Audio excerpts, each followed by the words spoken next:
Hello, আসসালামু আলাইকুম guys. Daily blog by শান্তাতে আপনাদের সবাইকে স্বাগতম। আজকে আপনাদের জন্য নিয়ে চলে আসলাম আমার নানুর বাড়ির একটি ভিডিও। এটা আমার নানার গ্রামের বাড়ি। নানারা শহরে থাকে, গ্রামে বেশি আসা হয় না।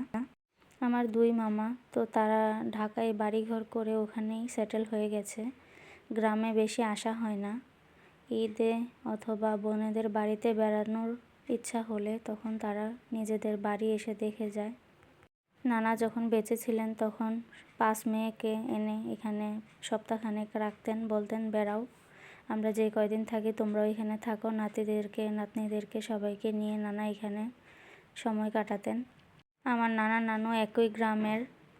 তারা যেহেতু এই গ্রামে এতদিন বসবাস করেছে, এই মাটির জন্য তাদের অবশ্যই একটা মায়া কাজ করে। কিন্তু কি করবে, ছেলেরা যেখানে রাখে এখন তো তাদেরকে সেখানেই থাকতে হবে। তবুও নারীর যে টান, সেই টানে তারা মাঝে মাঝে আসতো এখানে বেড়াতে। নানা মারা যাওয়ার পরে এই শেষ তারা আসলো গ্রামে নানার খতমের আয়োজন করার জন্য, কিছু লোকদেরকে খাওয়ানোর জন্য, মসজিদে মিলাদ দেওয়ার জন্য। এখানে আমার নানুর মেজো যা পায়েস রান্না করছিল। নানু কিছু লোককে দাওয়াত করেছিল, হুজুরও খাওয়াবে, তাই বাড়িতে ঘরোয়াভাবে কিছু আয়োজন করেছিল। এখানে দাঁড়িয়ে দাঁড়িয়ে আমার ভাই, খালাতো ভাই এরা দেখছিল কিভাবে নানু পায়েস রান্না করে। স্ক্রিনে যে বাড়ির ভিডিওটি দেখছেন এটি হচ্ছে আমার নানার মেজো ভাইয়ের বাড়ি। তারা গ্রামেই থাকে, তো তাদের ছেলেরা উত্তরাতে থাকে ঢাকায়। তো তারা বাড়িতে থাকবে বলে তাদের ছেলেরা তাদেরকে এখানে একটা বাড়ি করে দিয়েছে। বাড়িটা দেখতে কেমন লাগছে অবশ্যই কমেন্ট করে জানাবেন। অনেকে আবার ভাবতে পারেন যে এই বাড়িতে কেন রান্না হচ্ছে। আসলে আমার নানুরা তো ঢাকায় থাকে, তাদের তেমন কোনো জিনিস এখানে রাখা নেই। যে বড় বড় পাতিল, থালাবাটি, মানুষ খাওয়ানোর জন্য অনেক প্লেট দরকার, এগুলো আসলে এই নানুদের কাছ থেকেই নেওয়া হয়েছিল। তো নানুদের বাসায় রান্নাটা করা হচ্ছিল।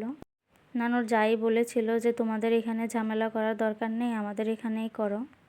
তো এখানে আমার মা খালারা সবাই এসেছিল, মামিরা এসেছিল, এক মামা ছিল দেশে। তো আমার নানু তাদেরকে নিয়েই আয়োজনটা করে। ওই তো বারান্দায় বসে আছে আমার নানার মেজো ভাই, শীতে চাদর মুড়ি দিয়ে মাথায় টুপি পরে বসে আছে নানা ভাই। একদিকে পায়েস রান্না হচ্ছে আর আরেক দিকে সকালের নাস্তা রুটি বানানো হচ্ছে। আমার আম্মুর চাচাতো ভাইয়ের বউরা এই নাস্তাগুলো তৈরি করছিল। আমার নানুর আশপাশি জায়েরা এসে দাঁড়িয়ে দাঁড়িয়ে দেখছিল আর গল্প গুজব করছিল তাদের সাথে। আমরা ছোটোবেলায় আমার নানুর জায়েদেরকে বলতাম নানুর বান্ধবী। নানু সব সময় স্ক্রিনে যে দেখতে পাচ্ছেন এই মহিলাটির গল্প করে সব সময়। তো নানুকে এই জন্যই বলি যে এটা আমার নানুর বান্ধবী। আমার নানা ভাই গ্রামে আসার কথা বললে অনেক খুশি হতো, কিন্তু নানা তো নেই। আজ বাড়িতে কত বড় আয়োজন হচ্ছে। আমার নানা সব সময় উঠানে একটা চেয়ার পেতে বসে থাকতো, সবাই কাজ করতো, নানা বসে বসে দেখতো আবার গল্প করতো। কত আনন্দ পেত আমার নানা। 3 খালাতো ভাই মিলে নানুর পায়েস রান্না দেখছে।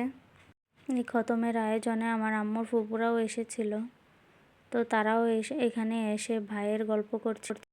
নানা মারা যাওয়ার পর থেকে আমার নানুর কি একটা জ্বর এসেছে, এরপর থেকে আমার নানুর এক হাত এক পায়ে কি যেন একটা সমস্যা হয়েছে। নানু হাঁটতে পারে না, বাম হাতটা নিজে নিজে নাড়তে পারে না।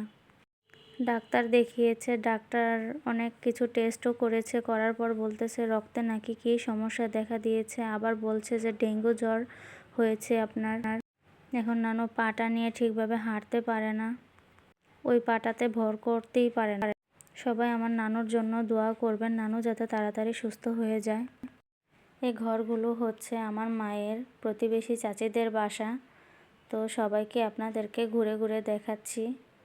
তো এখানে আম্মুর চাচাতো ভাতিজিরা এরা এসে দাঁড়িয়েছিল। আম্মু ফুপুও সবার বাড়ি ঘুরে ঘুরে দেখছিল। এই শীতের সময় তো সবাই বাবার বাড়িতে যায়, ভাইয়ের বাড়ি যায় ঘুরে দেখার জন্য।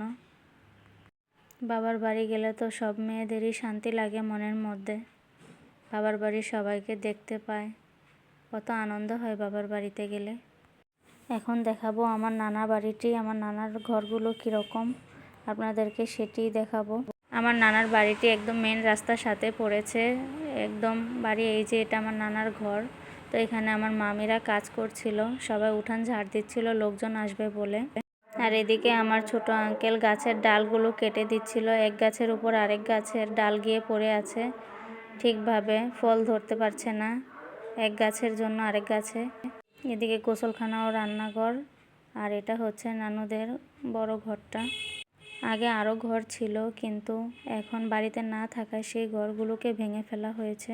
এই যে লাল কাপড়ের একটা টুকরা দেখতে পাচ্ছেন একটা গাছের সাথে, এই গাছটার মধ্যে এত পরিমাণে যে বিলম্ব ধরে গাছের গোড়া থেকে, এই এলাকার সবাই এসে গাছটি থেকে বিলম্ব নিয়ে যায়, এত পরিমাণে ধরে। এবার তেমন ধরেনি। তো দেখেন এখানে আমার আন্টিরা সবাই হাতে হাতে কাজ করছিল। আমার মা খালারা 5 জন, মামা 2 জন, তারা সবাই কাছাকাছি আছে, তাদের বিয়েও হয়েছে কাছাকাছি। মামাদেরকেও তাদের বোনেদের বাড়ির কাছেই বিয়ে করানো হয়েছে। তো সবাই এই অনুষ্ঠানে আসতে পেরেছে। আমার বড় আন্টি শ্বশুর বাড়ি হচ্ছে সবচেয়ে কাছে, কারণ নদীর ওই পার হচ্ছে আন্টি শ্বশুর বাড়ি আর এই পার হচ্ছে আমার নানুর বাড়ি। একটা নৌকা দিয়ে পার হলেই এপারে চলে আসতে পারে খুব সহজে। তারপর আবার বাকি 3 বোন এক সিরিয়ালে পড়েছে। তারপর 2 ভাইয়ের শ্বশুর বাড়িও এক সিরিয়ালে, তো তাদের বেশি সময় লাগে না এখানে আসতে।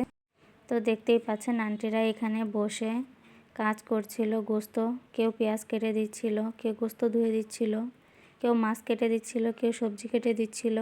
তো মামা এখানে এসে বলছিল, আপা তুমি আগে খেয়ে নাও, পরে কাজ করবে। তো এখানেই আমার ভিডিওটি শেষ করেছি। সবার কাছে কেমন লেগেছে আমার নানু বাড়ির ভিডিওটি অবশ্যই আমাকে কমেন্ট করে জানাবেন। আসসালামু আলাইকুম।